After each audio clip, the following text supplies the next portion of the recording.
Coming up next on PWR Feedback Friday, is TNA Wrestling coming to an end as we know it? What's next for the company, and what mistakes have they recently made that have become public? Find out along with a preview of tomorrow's primetime TV and more right now on Feedback Friday for April 22nd, 2016.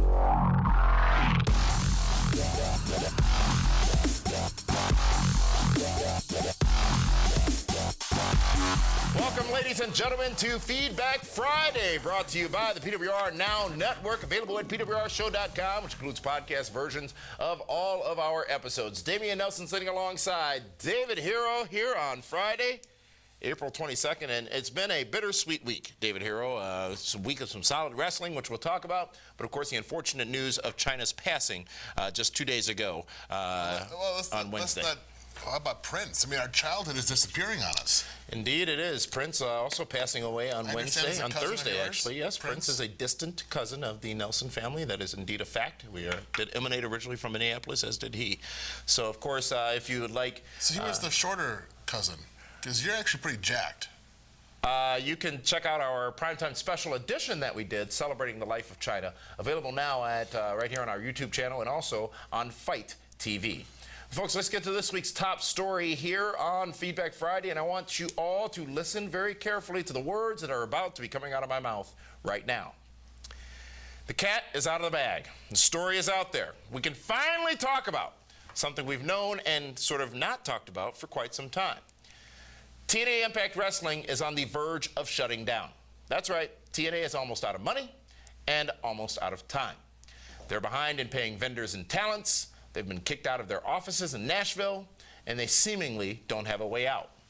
We know that TNA is simply out of money. And not just Bobby Roode money. Just nothing. What if they get the new Harriet Tubman? Will that help? That's only $20. They need a few of those. Oh.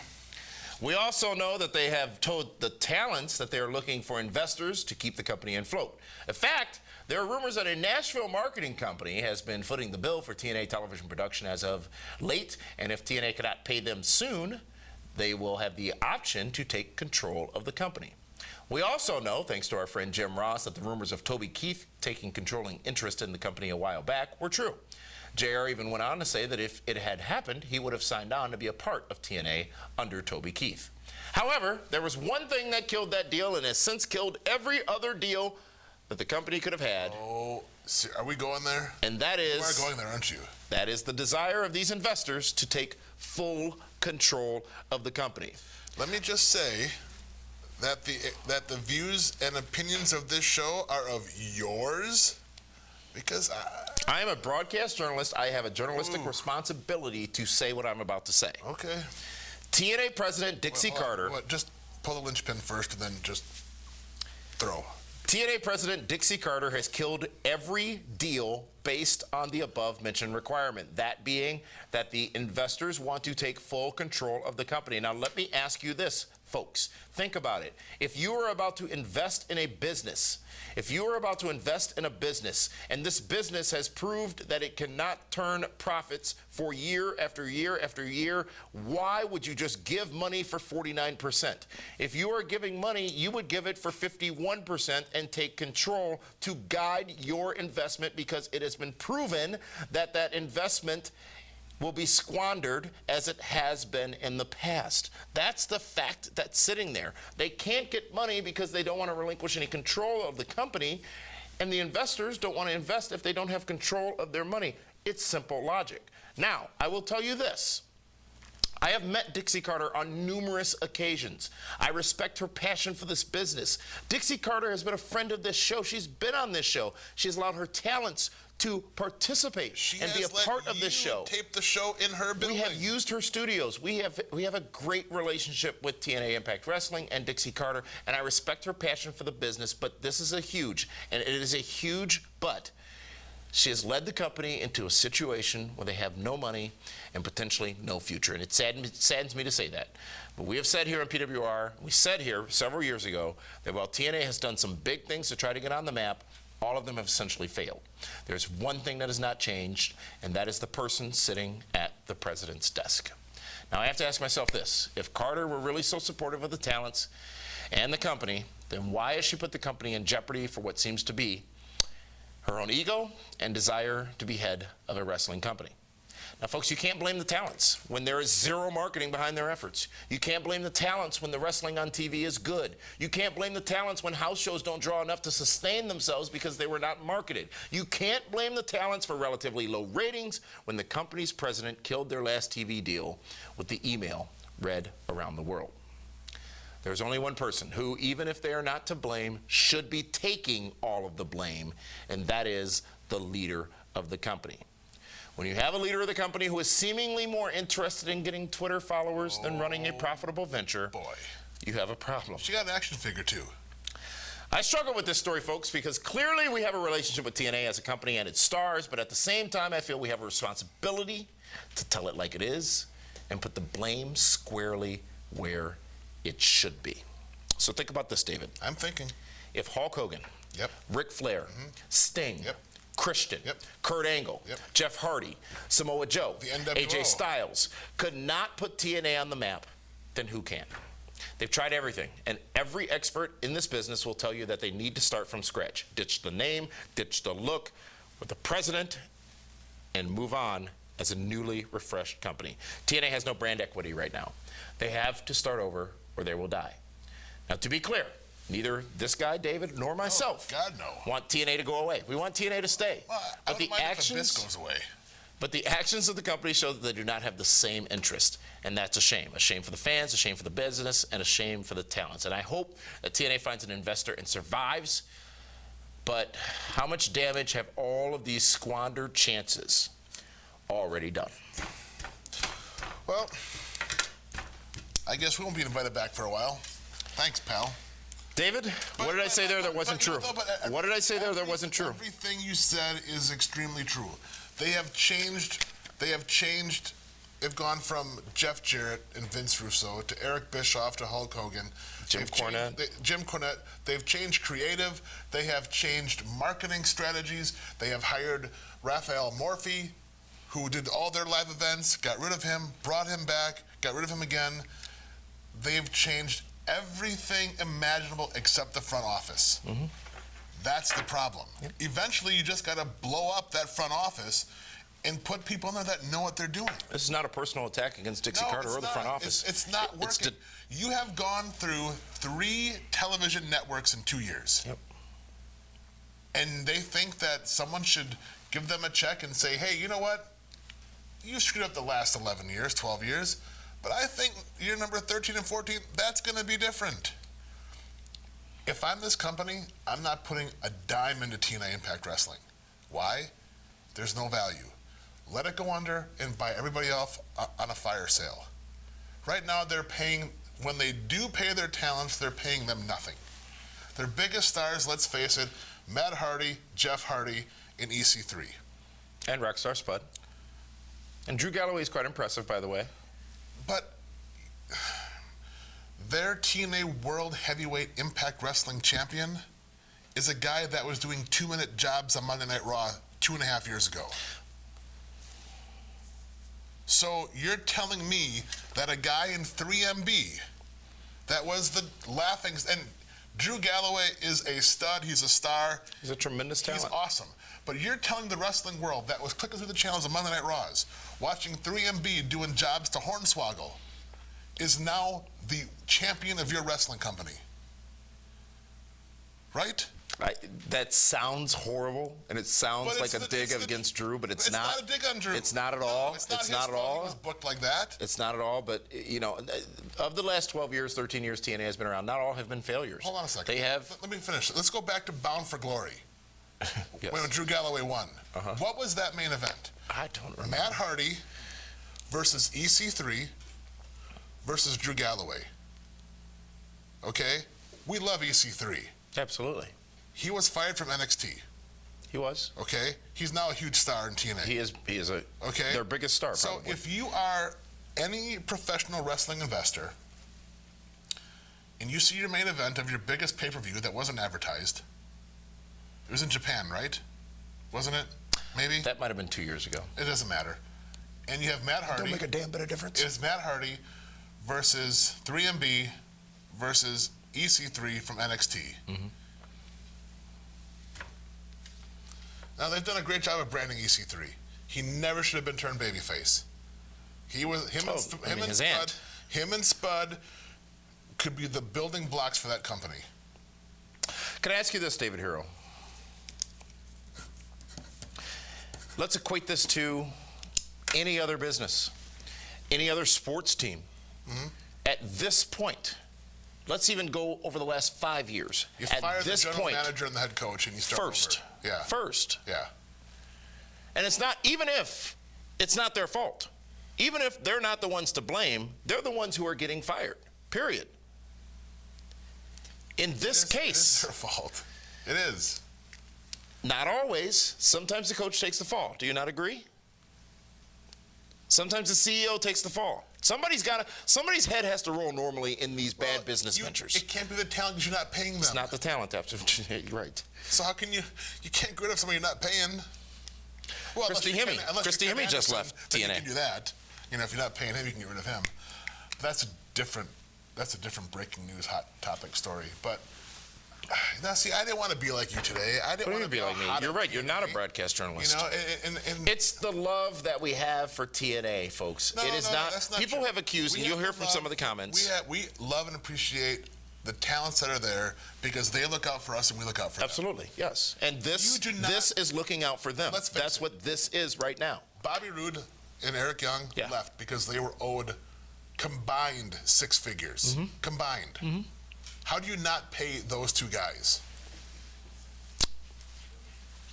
Right? You let Bobby Roode go, a guy that could have gone to WWE how many times, but he wanted to be loyal to the company?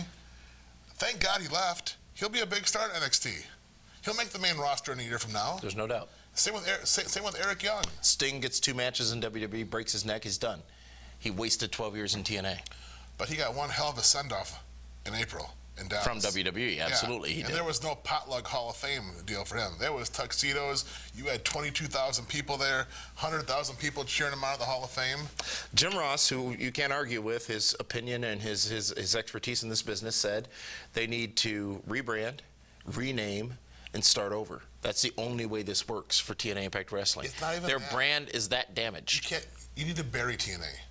Done, gone, completely gone. But and I'm saying the Nashville everything about it, the warehouse with all the DVDs, everything, the merch, because the merch isn't good either, and just write it off and be done. Let someone else try. You know what? I wish Ring of Honor would buy TNA. They already have the infrastructure in place. They already for the TV deal They alone? already have the TV deal alone. Yeah. They're already in more markets than Pop TV. And let's face it, TNA does not get paid by Pop TV. Right. They bartered for time. Can we make some parallels here? I would say that the 2 biggest wrestling company failures in the history of wrestling have been ECW and WCW. And what is the common denominator with both of those? Television deals? No. The fans chanted TNA and ECW. You never once go to Raw or SmackDown hear a WWE chant. They chant NXT at NXT. Because that's the same base. That company will never go under because it's fueled by WWE. But the ones that have made it, the big ones, NXT is on a network, okay? On their own network? Yes. It's different. It was the company.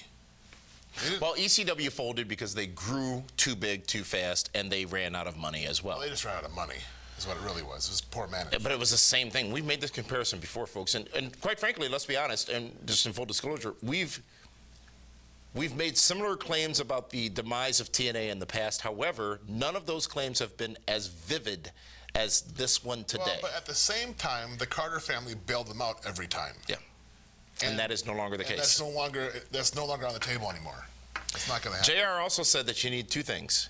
You need live event revenues, you need pay-per-view revenues to be a nationally recognized wrestling company in the world today. Ring of Honor's got that. Yeah, but NXT has that. How many? You and I have gone to several TNA house shows. Several TNA house shows. Okay. Absolutely. And they're in C and D towns. They are in the towns with the cheapest buildings. And the cheapest buildings, the worst neighborhoods. They're poorly promoted. I mean, there was a time. Well, Dixie can send out a tweet, and that's all they need, but right? there was a time when I was helping TNA with the house shows. For Racine, Wisconsin, and Chicago. And they sent me the posters for Grand Rapids, Michigan. They sure did. Grand Rapids, Michigan. 6.5-hour drive from Milwaukee. You know, they've tried as of late. Remember, they had commercials on Raw in some markets. They had done some marketing. But, you know, speaking to people who worked directly in the marketing department at TNA Impact Wrestling under this current regime, they will tell you that they were not allowed to do any marketing for the events. Well, they had interns also. Unpaid interns. Thanks, pal. Right? You can compare, I think, TNA right now to ECW in its last days. No, you can't, because ECW was far more popular. Far You're more right. stars. It was popular. It was a bigger It had brand. a bigger, yeah. They had, But their business, their behind-the-scenes situation was similar. They had monthly pay-per-views. They did. They did. You know? When was the last time TNA toured? David? India. That got canceled 5 days before the guys left. David? Yes? Next time we talk about TNA Impact Wrestling, which could be next week, what do you think the story's going to be? What do you want the story to be, but what do you think it's going to be? The story will be that Dixie Carter is no longer in control. Of a company that still exists or doesn't exist as we know it? Of a company that still exists. As we know it? Because if they do get the company in default because the loans are not paid, she's gone. Can the TNA brand... And hey, let's be honest. The people that are involved are the Harris twins, Ron and Don Harris. Is that right? Yes. Can the TNA brand be resurrected? Oh, God, no.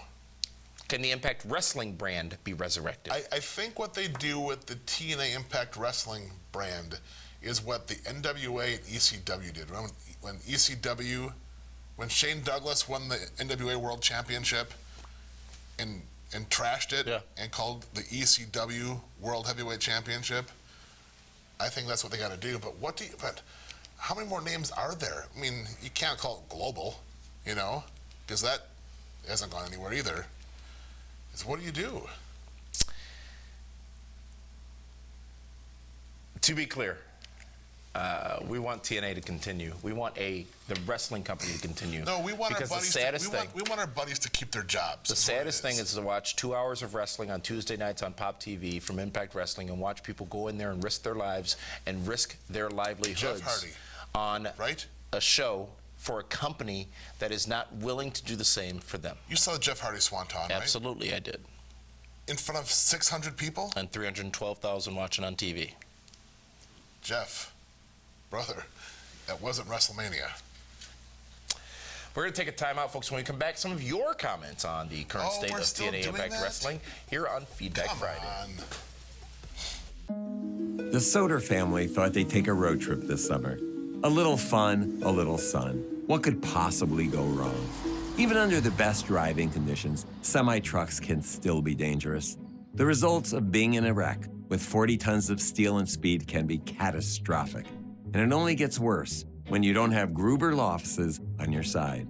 If you or a loved one has been injured by a semi-truck, call Gruber Law Offices now. One call, that's all. Welcome back, folks, to the Pro Wrestling Report Feedback Friday here on April 22nd, 2016. Damian Nelson sitting alongside David Hero. And, folks, before the break, we talked about the perils being faced by TNA Impact Wrestling and YouTube user MegaRod472. What do you think he's referring to there? Megatron? Rod Piper? I think he's overcompensating for something. Had this to say about our recent TNA comments, and I quote, "I hope TNA can survive because I enjoy their company. I went to their New York shows twice, and they're very fan-friendly. Maybe if someone can help Dixie run the operation, they can remain another choice to have other than just the WWE." Help for Dixie as president of the company? You know what? Can we be honest? Thought we were. So, remember GLCW, 2 words too sweet. I do remember that. Scott Hall, Kevin Nash versus Road Dogg and Billy Gunn. You know, do this? 1,800 people. Yes. At the Waukesha County Expo Center. Mm-hmm. Huge show. Yeah, very. Very successful. Got cease and desist from both companies. Happens. Your fault. Always is.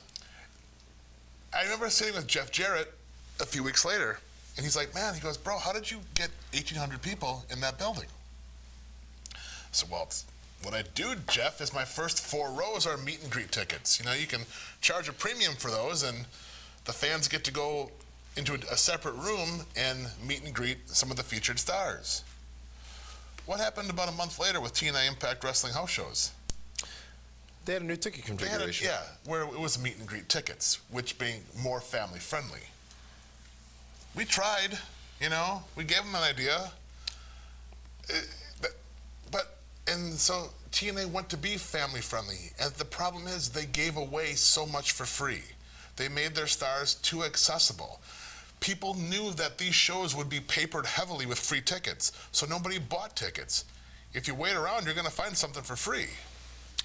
Jamil Mendoza went on to say regarding TNA, and I quote, "Let's not forget TNA is damaged goods, booted off network after network, poor business moves and promotion they could have had. They could have had the best in-ring product, but if nobody respects it, does it matter?" I don't have respect for the company. I don't have respect for the company. You don't have respect for the front office. That's what it is. You respect... No, I don't have respect for the name TNA anymore. I don't. It means nothing, doesn't it? It means nothing. The content presented by TNA means a hell of a lot to me. I enjoy their Tuesday night programming. Their on-air programming is not at all part of this discussion. No. Not at all We're part of this discussion. About their in-ring talents at all. The show, or the people who do all the work to make that show what it is. Is it the best wrestling show on TV each and every week? Absolutely not. Is it an entertaining 2 hours of wrestling that has good storylines, good writing, good wrestling? Absolutely it is. Unfortunately, they've, due to their situation, had to replenish their roster with a lot of people who we have to get to know yet versus those we did know. Well, they spent a lot of money on Ric Flair, on Sting, on Kurt Angle. Which weren't on mistakes. Booker T, on Kevin Nash. Those were not mistakes. On Hulk Hogan, on Eric Bischoff. No, because they wanted to go head-to-head Monday Night Wars. That was now, let's be fair. She was convinced to do that. Well, of course. I mean... And it should have worked. No. But a billboard in Times Square, you need more than that to make that work. Yeah. You need to attack and... Be different. What is different about TNA? They're more wrestling, yes. Do you know what it was? Honestly, it was a point for me where it was hard to advertise TNA talents. Because if you said TNA wrestling, let's say Tracy Brooks, it has a whole different meaning. You know? Than Victoria? Oh, I'm sorry. No, yes. Because you said TNA wrestling. Right. And then you fought with a Tracy Brooks or a Victoria or whoever. It's like, well, now you're... Down the road at Silk. It could, yeah, absolutely. It's a different feeling advertising the talent when you're trying to do a pro wrestling show. It comes across differently. Folks, let's go on to our next comment. We've had a lot of discussion, of course, we have here on this program about Roman Reigns as of late. And as always, you have some excellent feedback on the WWE Champion. YouTube user Warren Jones had the following to say about the guy, and I quote, "I would honestly be down for Reigns if he wasn't the only one. Give us some other top guys that the fans have, that the fans love, have the same title runs, etc. And I would accept Roman. Past eras were built on multiple legends. Late 80s through mid 2000s, a successful promotion gets built on multiple top guys, not one. WWE needs to stop worrying about the guy they have looking good on Good Morning America and more looking good on their own shows." I think Warren makes a tremendous point. One you've made many a time is but wrestling used to be built on multiple stars when they were there, as opposed to one star. They're not there right now. Not at all. Are they not? Even close. Oh, God, no. Sami Zayn's now endorsed. Kevin Owens. Tomorrow night on Primetime, we're going to talk about in-depthly all these new stars who have really made a splash on WWE television. And I hate to be the guy that says, but you will be. Back in my day. When was your day? 78? Sure, fine. But when wrestling was you wish hot, Backlund never, you wish Scotland never threw in the towel. I'm glad he did. Imagine if he never did. Iron Sheik doesn't win. Hulk Hogan never comes to town. Hulk Hogan is never born. True. Everything changes. But I mean, that's it. I mean, you had, when wrestling was absolutely tremendous, you had larger-than-life characters. You had Hulk Hogan. You had the Ultimate Warrior. You had Macho Man Randy Savage. You had Andre the Giant. You had The Rock. You had Stone Cold. You had all DX. Yeah. you don't have those larger-than-life characters. And it's not the talent's fault, because I honestly believe that they're handcuffed on a lot of things nowadays. Whereas before, the guys, prime example, Mean Gene Okerlund. We have spent a lot of time with Mean Gene Okerlund. Including in Vegas last week. Including in Lost Wages, yes. And he did the promos with the guys, and it was all ad-lib. But they found a way to make it work and to be great. That doesn't happen anymore. You know? And it's just something simple like that, where the talents can't be themselves. That they have to go off. That's what I've been told. Dean Ambrose is so loved because he has his script down to a T. They give it to him, he has it, goes out and cuts it. The Rock and Steve Austin never had a script. Oh, The Rock had notes. They may have had talking points, you know. Folks, I want to make one thing crystal clear. Thank you, Warren, for those comments. I want to make one thing crystal clear in case we haven't already, because at times, unfortunately, some of you who are viewing out there in TV land want to paraphrase and pick apart things that were said and take them out of context. Read my lips. Stay behind the guardrail. Oh, that's not what you're going to say? We don't want TNA to suffer a death. We don't want TNA to go away. Unfortunately, TNA has put themselves in a situation where they may not have a choice but to do so. And the real people who will suffer, as I said last week right here on this very program, me, you, the fans, and the talents will suffer if that were to be the case. We'll see what happens. We wish the best for TNA, but I stand behind everything we've said here tonight, I've said here tonight, and think that there's some big decisions that need to be made down in Nashville over the course of the next few days, and they won't have a choice but to make those decisions real soon. Do you think they have cubicles in the big warehouse now? Yeah, Milton's got one. Yeah? With the red stapler. Yeah? Yeah. Can you imagine that? You go to, I mean, they had beautiful offices in Nashville. They're gorgeous. But it's very echoey. Folks, be sure to download the free Fight TV app on your smartphone so you can stream content from Pro Wrestling Report, Ring of Honor, and many, many more right to your Wi-Fi device, TV, or phone with no wires and no boxes. Fight, that's F-I-T-E. TV is available for free in the Apple App Store and the Google Play Store and on David Harrell's chest. I hope that wrestling fans appreciate WWE a lot more. Where are you going? Well, because if it's not, otherwise we just have TNA. And, you know, and Ring of Honor does a great job branding, you know, what they do, because they run it like a business, first of all. But it just shows you how hard it is to make it in the rest. They're trying to profit in the wrestling business. It ain't easy. What did Vince McMahon say to Eric Bischoff in 2003, July 23rd, I think it was, when he came out on stage? You know, it takes a real son of a bitch to be successful in this business. Yeah. Be a part of Feedback Friday by commenting on our videos right here on YouTube, and also you can comment on PWRshow.com and follow us on our social media, on our socials. That's what they're saying now, on our socials. Socials? Yeah, Facebook at facebook.com/PWRshow, at PWRshow on Twitter, and PWRshow on Insta as well. I saw an amazing picture of you on socials medias from Dallas at a Waffle House. Yes. We need to do a special Double D podcast. I believe a lot of that is too hot for radio. Well, it's a podcast. It's not really radio. It's online. It can be. What percentage of things that happened that weekend do you think we can talk about publicly, for the benefit of those without flash photography? Carry the 4 plus the 2. Put that cigarette out. 17%. We'll see you tomorrow night, folks, at 10 o'clock on Primetime TV as we take an in-depth look at the new era in WWE, discussion on why Shane McMahon is still in charge of Raw, controversial comments from several WWE superstars against the company, and yet another look back at the life of former WWE star Chyna, who passed away just a couple of days ago. That's Primetime tomorrow night at 10 p.m. on My24 Milwaukee, Fight TV, YouTube, and PWRshow.com. Until then, for that one, this is Damian Nelson saying we'll see you tomorrow night.